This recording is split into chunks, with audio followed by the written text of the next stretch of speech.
না,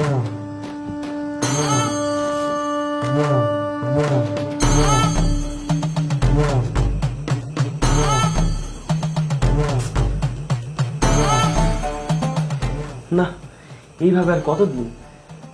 আমার বড় ভাই কিভাবে ভাবি ঠকিয়ে যাচ্ছে।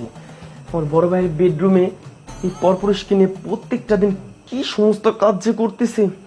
না, এসব আর সহ্য করা যায় না। কি করি? হ্যাঁ, আইডিয়া পেয়েছি। আজকে আমি আমার ভাইকে জানাবো।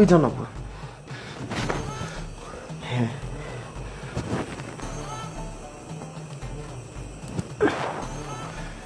হোয়াটসঅ্যাপে একটা কল।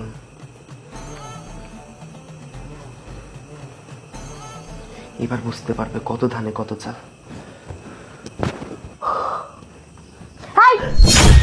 দাঁড়া, এদিকে আয় বলছি। এই, তুই আমার রুমে কি করছিস? তোকে না আমি কতবার নিষেধ করেছি আমার পারমিশন ছাড়া আমার বেডরুমে ঢুকবি না? তোর সাহস হলো কি করে? আসলে ভাবি, আমার তো সব কাজ শেষ হয়ে গেছে। এর জন্য আর কোনো কাজ করতে হবে কিনা সেজন্য জিজ্ঞাসা করতে এসেছি। চুপ, একদম চুপ। ছোট মুখে বড় কথা।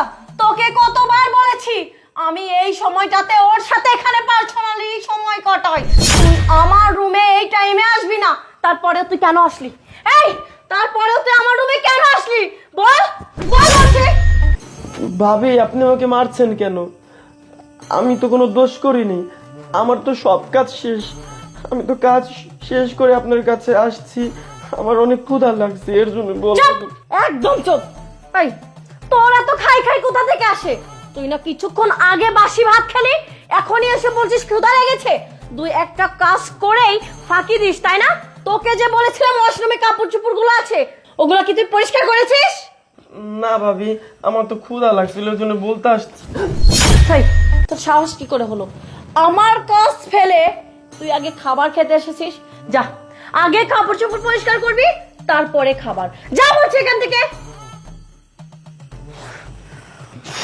যত সব আপদ একটা, শুধু খাই করে। সরি গো, একটু সময় নষ্ট হলো ওই আপদটার জন্য। আরে রাখো তোমার পরে। রোজ রোজ এসব নাটক দেখতে আমার আর ভালো লাগে না, বুঝছো? দেখো, আমারও কি ভালো লাগে এইসব করতে বলো? আমি তো চাই তোমাকে একান্তভাবে কিছুক্ষণ সময় দিতে, কিন্তু কি করব বলো? ওই যে একটা আপদ আছে আমার বাড়িতে, যখন তখন হুট করে চলে আসে। আমি কিছু করতেও পারি না, মার তো কম দেই না। আপদের মধ্যে তুমি থাকবা কেন? আচ্ছা, তুমি আমাকে একটা কথা বলো তো, এভাবে আর কতদিন কাটাবো? তার থেকে বলো চলো আমরা বিয়ে করে অন্য কোথাও যাই। দেখো, বিয়ে তো করবই। বিয়ে না করলে কি তোমার সাথে আমি সম্পর্ক করি বলো? তুমি তো জানো আমার স্বামীর অনেক সম্পত্তি। আমি না পারছি এই মুহূর্তকে ডিভোর্স দিতে, না পারছি সম্পত্তিগুলো আমার করে নিতে। আর কিছুদিন অপেক্ষা করো, সম্পত্তিগুলো আমার নামে করে নে, তারপর আমি আর তুমি বিয়ে করে সুখে দিন কাটাবো। এখন বেশি কথা না বলে চলো একটু সময় কাটাই। আচ্ছা ঠিক আছে, আর তুমি যা করবা তাড়াতাড়ি করবা, ঠিক আছে? আচ্ছা ঠিক আছে, আসো তো।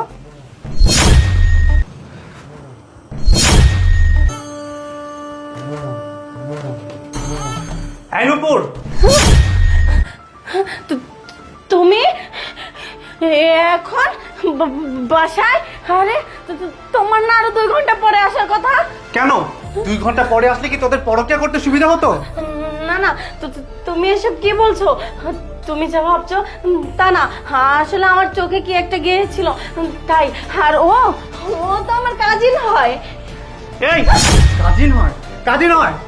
তুই কি আমাকে বোকা ভেবেছিস? আমি কি বোকা? তুই কি ভাবছিস আমি কিছুই জানতে পারবো না? তোর এই ফোন থেকে 40 মিনিট আগে আমার ফোনে কল এসেছিল। আমি তোদের এসব সব কীর্তি কাহিনী জানতে পেরে গেছি। আরে আমি তোর জন্য কি করিনি? দিনের পর দিন, মাসের পর মাস কষ্ট করে যাচ্ছি কার জন্য? শুধুমাত্র তোকে ভালো রাখার জন্য। আর তুই কি করেছিস? বাইরে থেকে আরেকটা ছেলেকে ডেকে নিয়ে এসে আমারই বেডরুমে পরকিয়া করছিস। তুই এত বড় বেইমানি আমার সাথে কি করে করলি? আরে আমি তো আমার নিজের জন্য 20টা টাকাও ভাগি না, কিন্তু তোকে ভালো রাখার জন্য আমি দিনের পর দিন নিজে পায়ে হেঁটে অফিসে যাই। আর তুই কি করলি? তুই আমার সাথে বেইমানি করলি। আমি প্রতিদিনই নিজের পেছনে 1 টাকা খরচ না করে সেগুলো সেভিংস করি তোর জন্য, যাতে তুই ভালো থাকিস। আর তুই আমার সাথে প্রতারণা করলি। কি করে পারলি তুই এসব করতে? আরে আমি তো আমার নিজের চোখে বিশ্বাস করতে পারছি না। ইচ্ছে করছে নিজের চোখ দুটোকে উপড়ে ফেলে দিই, কিন্তু তুই তো লোভী মেয়ে। আমি যদি আমার নিজের চোখ দুটো উপড়ে ফেলে দিই না, তারপরে আমি তোর মন জয় করতে পারবো না। আরে দেখ, তোর পরকীয়া প্রেমিক তোকে বিপদের মুখে ফেলে রেখে চলে গেল। তোকে তো একবারও সাহায্য করলো না, তোকে নিয়েও গেল না। তোর বোন তো শেষ পর্যন্ত তোর পাশে কে রইলো? আমি তো রইলাম। কিন্তু আমি আর তোর পাশে থাকবো না, কারণ এরপর থেকে তোর আর আমার মধ্যে কোনো সম্পর্কই থাকবে না। তোর সাথে আমি কোনো সম্পর্ক রাখবো না, তোর সাথে আমি এক ছাদের নিচে কোনোভাবেই থাকবো না। তোর জন্য আমি অনেক স্যাক্রিফাইস করেছি। আমি আমার নিজের ভাইকে নিজেরই বাসায় কাজের লোকের মতো রেখেছি শুধুমাত্র তোর কথা অনুযায়ী। আমি আমার নিজের বাবা মাকে গ্রামে রেখেছি যাতে তুই এখানে ভালো থাকিস। তুই বলেছিস তোর দামি ফ্ল্যাট লাগবে, আমি তোকে দামি ফ্ল্যাট দিয়েছি। তুই রাস্তাঘাটে পাবলিক বাসে চলতে পারিস না বলে তোকে আমি দামি গাড়ি দিয়েছি। আর তুই আমার জন্য কি করেছিস? তুই আমার জন্য কিছুই করিসনি। তুই আমাকে রেখে অন্য আরেকটা ছেলেকে বাসায় নিয়ে এসে দিনের পর দিন ফষ্টি নষ্টি করে যাচ্ছিস। আরে বেঈমান মেয়ে, তুই তোর অবস্থান কি করে ভুলে গেলি? তুই তো তোর সৎ মায়ের কাছে দিনের পর দিন বড় হয়েছিস, দুবেলা তো দুমুঠো খাবারও পাসনি। আমি সেখান থেকে তুলে নিয়ে এসে এখানে আমি তোকে ভালো একটা অবস্থান দিয়েছি, তোর অবস্থানে কত বড় পরিবর্তন করে দিয়েছি।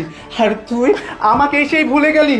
আমি যে নিজের বাবা মাকে ভুলে গিয়েছিলাম, যে বাবা আমাকে দিনের পর দিন পরিশ্রম করে আমাকে এত বড় পুলিশ অফিসার বানিয়েছে, আমার মা 10 মাস 10 দিন গর্ভধারণ করে আমাকে এত বড় করেছে, তাদেরকে ভুলে গিয়ে আমি তোকে ভালোবেসেছিলাম। আর শেষ পর্যন্ত তুই অন্য আরেকটা ছেলের প্রলোভনায় আমাকে ভুলে গেলি। আরে ওর মধ্যে কি আছে যেটা আমার মধ্যে নেই? ভালোবাসার দিক থেকে তো তোকে আমি কোনো অংশেই কমতি রাখিনি। তুই যখন যা চেয়েছিস আমি তোকে তাই দিয়েছি, কিন্তু তুই কেন এমন আমার সাথে করলে আমি কিছুই বুঝতে পারছি না। তবে যা করেছিস একদম ভুল করেছিস, এই ভুলের কোনো ক্ষমা হয় না। আমি তোর সাথে কোনো সংসারই করব না। তুই এখন এই মুহূর্তে আমার একটা বাসা থেকে বেরিয়ে যাবি। বেরিয়ে যা বলছি, বেরিয়ে যা। আমার ভুল হয়েছে, তুমি আমাকে ক্ষমা করে দাও। আমাকে বাড়ি থেকে বের করে দিও না, আমি যা করেছি ভুল করেছি। এই কালনাগিনি, ওর বলছি।